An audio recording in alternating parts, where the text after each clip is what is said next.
ಹಿಜಾಬ್ ಧರಿಸಿದ ಮಹಿಳೆ ಆಗ್ತಾರಾ ಪ್ರಧಾನಮಂತ್ರಿ? ಹಿಂದೂ ವರ್ಸಸ್ ಮುಸ್ಲಿಂ ಪ್ರಧಾನಿ ವಿಚಾರಕ್ಕೆ ಜಟಾಪಟಿ ಜೋರಾಗಿ ನಡೀತಾ ಇದೆ. ಹಿಜಾಬ್ ಧರಿಸಿದ ಮಹಿಳೆ ಪ್ರಧಾನಮಂತ್ರಿ ಆಗ್ತಾರಾ? ಹಿಂದೂ ವರ್ಸಸ್ ಮುಸ್ಲಿಂ ಪ್ರಧಾನಿ ವಿಚಾರಕ್ಕೆ ಜಟಾಪಟಿ ಜೋರಾಗಿದೆ.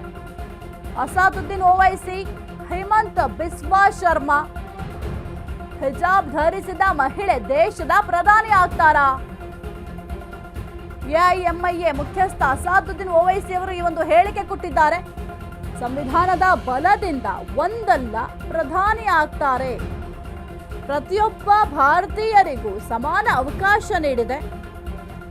ಹಿಜಾಬ್ ಧರಿಸಿದ ಮಹಿಳೆ ಭಾರತದ ಪ್ರಧಾನಿ ಆಗ್ತಾಳೆ. ಓವೈಸಿ ಹೇಳಿಕೆಗೆ ಅಸ್ಸಾಂ ಸಿಎಂ ಹೇಮಂತ್ ಬಿಸ್ವಾ ತಿರುಗೇಟನ್ನ ಕೊಟ್ಟಿದ್ದಾರೆ.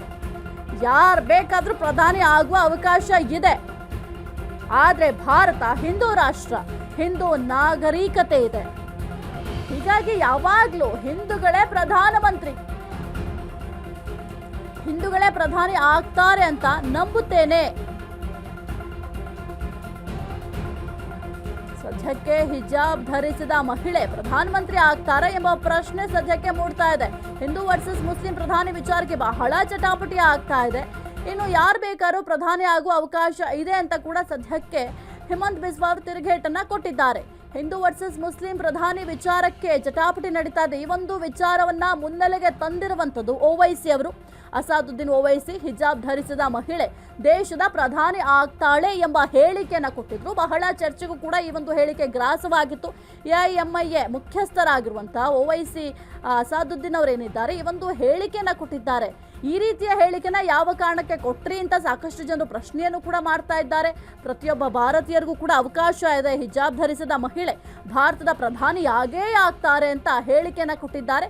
ಈ ಒಂದು ಹೇಳಿಕೆಗೆ ಅಸ್ಸಾಂ ಸಿಎಂ ಹೇಮಂತ್ ಬಿಸ್ವಾ ಅವರು ತಿರುಗೇಟನ್ನು ನೀಡುವ ಕೆಲಸ ಕೂಡ ಮಾಡಿದ್ದಾರೆ. ಯಾರು ಬೇಕಾದ್ರೂ ಪ್ರಧಾನಿ ಆಗಬಹುದು, ಅವರಿಗೆಲ್ಲರಿಗೂ ಕೂಡ ಅವಕಾಶ ಇದ್ದೇ ಇರುತ್ತೆ. ಆದರೆ ಭಾರತ ಹಿಂದೂ ರಾಷ್ಟ್ರ, ಹಿಂದೂ ನಾಗರಿಕತೆ ಇರುವಂತಹ ದೇಶ ನಮ್ಮದು, ಹಿಂದೂಗಳಿಗೆ ಆದ್ಯತೆಯನ್ನು ಕೊಡುವಂತಹ ದೇಶ. ಹೀಗಾಗಿ ಯಾವಾಗಲೂ ಕೂಡ ಹಿಂದೂಗಳೇ ಪ್ರಧಾನಮಂತ್ರಿ ಆಗುವಂಥದ್ದು, ಜೊತೆಗೆ ಹಿಂದೂಗಳೇ ಪ್ರಧಾನಿ ಆಗ್ತಾರೆ ಅಂತ ನಾನು ಕೂಡ ನಂಬುತ್ತೇನೆ ಎಂಬ ಹೇಳಿಕೆಯನ್ನ ಹೇಮಂತ್ ಬಿಸ್ವಾ ಅವರು ಕೊಟ್ಟಿದ್ದಾರೆ. ಓವೈಸಿ ಅವರಿಗೆ ತಿರುಗೇಟನ್ನು ನೀಡುವಂತಹ ಕೆಲಸವನ್ನ ಮಾಡಿದ್ದಾರೆ. ಓವೈಸಿ ಅವರು ಪ್ರತಿ ಬಾರಿ ಒಂದಲ್ಲ ಒಂದು ವಿವಾದಕ್ಕೆ ಎಡೆ ಮಾಡಿಕೊಡ್ತಾರೆ, ಒಂದಲ್ಲ ಒಂದು ವಿವಾದಕ್ಕೆ ಗುರಿ ಆಗ್ತಾರೆ. ಈಗ ಮತ್ತೆ ಅದೇ ರೀತಿಯಲ್ಲಿ ಒಂದು ವಿವಾದವಾದಂತಹ ಹೇಳಿಕೆಯನ್ನ ಕೊಟ್ಟಿದ್ದಾರೆ. ಹಿಜಾಬ್ ಧರಿಸಿದ ಮಹಿಳೆ ಪ್ರಧಾನಮಂತ್ರಿ ಆಗ್ತಾರೆ ಎಂಬ ಹೇಳಿಕೆಯನ್ನ ಕೊಟ್ಟಿದ್ದಾರೆ. ಈ ರೀತಿಯ ಹೇಳಿಕೆನ ಯಾವ ಕಾರಣಕ್ಕೆ ಕೊಟ್ರಿ ಎಂಬ ಪ್ರಶ್ನೆ ಕೂಡ ಸದ್ಯಕ್ಕೆ ಮೂಡ್ತಾ ಇದೆ. ಸಂವಿಧಾನದ ಬಲದಿಂದ ಪ್ರಧಾನಿ ಆಗ್ತಾರೆ ಅಂತ ಹೇಳ್ತಾರೆ. ಎಲ್ಲರಿಗೂ ಕೂಡ ಅವಕಾಶ ಇದ್ದೇ ಇರುತ್ತೆ. ಹಿಂದೂ ಮುಸ್ಲಿಂ ಯಾರಿಗೇ ಆದರೂ ಕೂಡ ಪ್ರಧಾನಿ ಆಗುವಂಥ ಅವಕಾಶ ಇದ್ದೇ ಇರುತ್ತೆ. ಆದರೆ ಈ ಒಂದು ಸಂದರ್ಭದಲ್ಲಿ ಈ ಒಂದು ಹೇಳಿಕೆ ಎಷ್ಟು ಸೂಕ್ತ ಅನ್ನೋದು ಕೂಡ ಬಹಳ ಮುಖ್ಯ ಆಗುತ್ತೆ. ಹಾಗಾಗಿ ಓವೈಸಿ ಹೇಳಿಕೆಗೆ ಅಸ್ಸಾಂ ಸಿಎಂ ಹೇಮಂತ್ ಬಿಸ್ವಾ ಅವರು ತಿರುಗೇಟನ್ನು ನೀಡುವ ಕೆಲಸ ಕೂಡ ಮಾಡಿದ್ದಾರೆ. ಭಾರತ ಅನ್ನೋದು ಒಂದು ಹಿಂದೂ ರಾಷ್ಟ್ರ, ಹಿಂದೂ ನಾಗರಿಕತೆಯಿಂದ ಕೂಡಿರುವಂತಹ ರಾಷ್ಟ್ರ. ಈ ಒಂದು ರಾಷ್ಟ್ರದಲ್ಲಿ ಹಿಂದೂಗಳಿಗೆ ಆದ್ಯತೆಯನ್ನ ಕೊಡ್ತಾರೆ. ಈಗ ಎಲ್ಲ ರಾಷ್ಟ್ರವೂ ಅಷ್ಟೇ, ಯಾವ ರಾಷ್ಟ್ರ ಅಂದು ಕೂಡ ಬಹಳ ಮುಖ್ಯ ಆಗುತ್ತೆ. ನಮ್ಮ ಭಾರತ ದೇಶದಲ್ಲಿ ಹಿಂದೂಗಳು ಹೆಚ್ಚಿನ ಪ್ರಮಾಣದಲ್ಲಿದ್ದಾರೆ. ಹಿಂದೂ ರಾಷ್ಟ್ರ ಭಾರತ ಅಂತ ಕರೆಸ್ಕೊಂಡಿದೆ. ಹಾಗಾಗಿ ಹಿಂದೂಗಳಿಗೆ ಆದ್ಯತೆ ಕೊಡುತ್ತೆ, ಹಿಂದೂ ನಾಗರಿಕತೆ ಇದೆ. ಹೀಗಾಗಿ ಯಾವಾಗಲೂ ಹಿಂದೂಗಳೇ ಪ್ರಧಾನಮಂತ್ರಿ ಆಗ್ತಾರೆ ಅಂತ ನಾನು ನಂಬ್ತೇನೆ ಅಂತ ಹೇಮಂತ್ ಬಿಸ್ವಾ ಅವರು ಓವೈಸಿಗೆ ತಿರುಗೇಟನ್ನು ಕೊಟ್ಟಿದ್ದಾರೆ.